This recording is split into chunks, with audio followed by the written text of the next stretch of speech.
maanta waxaan bilaabaynaa casharkeennii koowaad ee barashada luqadda Talyaaniga.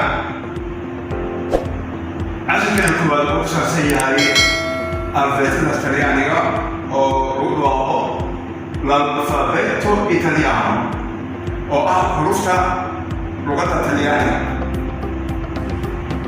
A, B,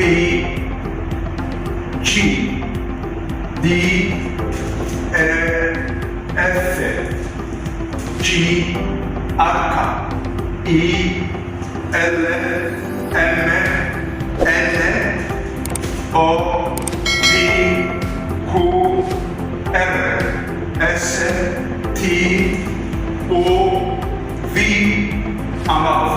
Labadaba waa lagu dhawaaqi karaa. V haddaad waa ku saxan tahay, V haddaad waa ku saxan tahay. Zeta. waxaa kaloo jira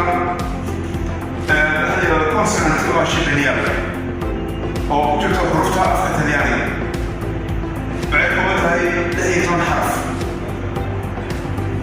iyo waxa loo yaqaano vocal oo ah shada oo asagana ah 5 xaraf.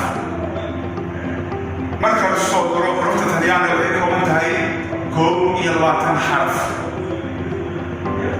waa Shaqmaan Cumar Xasan oo idin soo bandhigayo kanaalkii magaca ahay Dahan Academy.